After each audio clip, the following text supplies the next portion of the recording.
Chapter 6. This little boy is in big trouble. A cold wind blew off the River Harb, along the road which led to Douglas King's house. It froze the fingers of Parker, Hawes, and Kronig, the three detectives who were working there, working in the cold and the dark. Any detective, any man, would rather be at home on a night like this, at home with a good book, a good woman, or a good bottle of whiskey. To be honest about it, a bad book, a bad bottle of whiskey, even a bad woman would be better than this cold. But the job had to be done. The marks made by a car, a match thrown in the road, a cigarette end, anything could be important in a case like this. Anything could lead to the missing boy. At last they found it. Small marks in the frozen mud by the side of the road. The marks made by the tires of a car that has been turned around in a hurry. Reynolds was watching Cassidy, the man from the telephone company, as he worked. Cassidy was putting an extra telephone into Douglas King's house for the police to use. He was putting in a wiretap, too, so that it would be possible for the police to trace the kidnapper's call, if he called again. "I thought we'd hear something by now," Reynolds said. "Don't worry, mister," Cassidy told him. "When they find out they got your kid by mistake, they'll just leave him in the street somewhere. The kid's all right, believe me." "If they leave him in the street, he'll get lost," Reynolds said. "He won't know where to go." He turned to Corella, who had just been talking on the phone. "Did they have any news, Detective Corella?" "I was talking to Auto Squad," Corella said. "I've asked them to check all stolen cars in case the kidnappers had stolen the car they used." "He's worried about the kid," Cassidy said. "I keep telling him it'll be all right. Any minute now the kid could walk in the door, not a hair on his head harmed." "Do you think so?" Reynolds asked Corella. "Well," Corella started, and then the doorbell rang. It was Parker, happy to be in at last from the freezing cold. "We found a tire mark," he told Corella. "Kronig's making a cast of it now. Not that it will help anyone. It's all a waste of time if you ask me. The kid's probably dead already." Corella quickly touched him on the arm and looked across the room at Reynolds, but it seemed that the chauffeur had not heard Parker's remark. "They ought to take all kidnappers out and shoot them," Cassidy said. "The electric chair is too good for guys that can steal a man's kid from him." "Well, I guess I've finished here. I'll just test my phones and go." "Have you heard anything yet, Detective Corella?" King said as he came into the living room with a coffee cup in his hand. Diane and Cameron were directly behind him.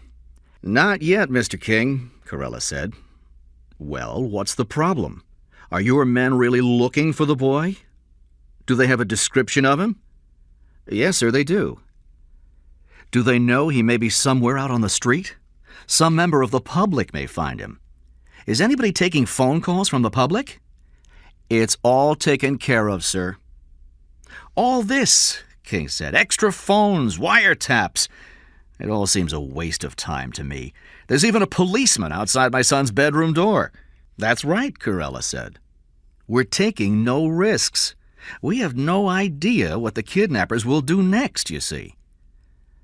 "I don't think they have any choice," King said. "They'll have to let the boy go free." He caught sight of Reynolds, still standing miserably on the other side of the room. "Go to the kitchen and get something to eat, Reynolds." "I'm not very hungry, Mr. King." "Go on, man. You've got to eat. Jeffrey will be back before you know it." When Reynolds had gone, Diane said, "Mr. Corella, the kidnappers know by now that they've got the wrong boy, don't they?" "They should know, Mrs. King. It's been on all the radio and TV stations and in all the newspapers." "You don't think they'll harm him, do you?" "Of course they won't," King said sharply. "As far as they're concerned, it's just a business deal that's gone wrong." "They may harm him, Mrs. King," Corella said calmly. "You know that sometimes a thief will beat up a man for not having any money to give him." "That would be senseless," King said. "I'm sure they'll let him go as soon as they know he's not my son. These people are not stupid. You don't have to be smart to be a kidnapper, Corella said. You just have to be hard-hearted. We hadn't thought of that, Cameron said. They may hurt him before they let him go. It's a possibility. Yes, Corella said. There's another possibility, too. My name is Jeffrey Reynolds, the boy said. Cy took him roughly by the arm. You're lying. I'm not lying. Hey, let go that sweater, will you? It doesn't belong to me. You lying little bastard, Cy shouted, and pushed Jeff hard, throwing the boy across the room. Kathy screamed and took a step towards the boy. What's your father's name? Cy shouted. Charles! Where do you live? At Mr. King's place. Don't call him Mr. King, Cy shouted. You know he's your father. No, Jeff said desperately. He's Bobby's father. Shut up, Cy shouted. Take off that sweater. He pulled it over Jeff's head roughly. A slow smile spread over his face. If you are called Jeff, why is the name in your sweater Robert King? That's Bobby's sweater, Jeff said. Mrs. King lent it to me. Tell the truth. I am telling the truth. Cy stood there calmly, a small, neatly dressed man who badly needed a shave. Then, suddenly, violently, he hit the boy across the face. Eddie, stop him, Kathy shouted as Jeff rushed into her arms, crying, I am Jeff Reynolds, I am! Stop it, Cy, Eddie said. The kid's frightened. Let me see the sweater. He looked at the name in it. It says Robert King, Kathy. He says he borrowed it. Is that so hard to accept?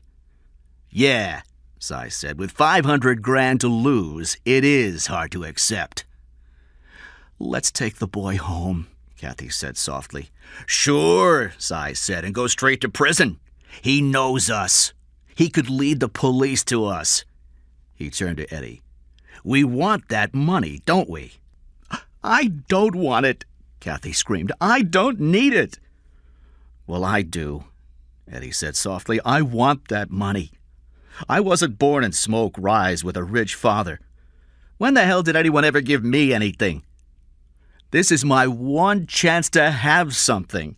I want a place of my own in Mexico. A place for you and me, Kathy. There were tears in his eyes as he spoke. But he's the wrong boy, Kathy said. No, Eddie said. No, he ain't.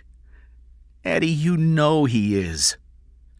When you think about it, Cy said softly, what difference does it make? Maybe we got the wrong kid. Maybe this is the chauffeur's boy.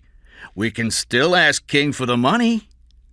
He won't pay, Cy, Eddie said. He'll pay all right, Cy said, because if he won't, then this little boy is in big trouble. He paused and smiled at Jeff. And I don't think Mr. King would want blood on his hands.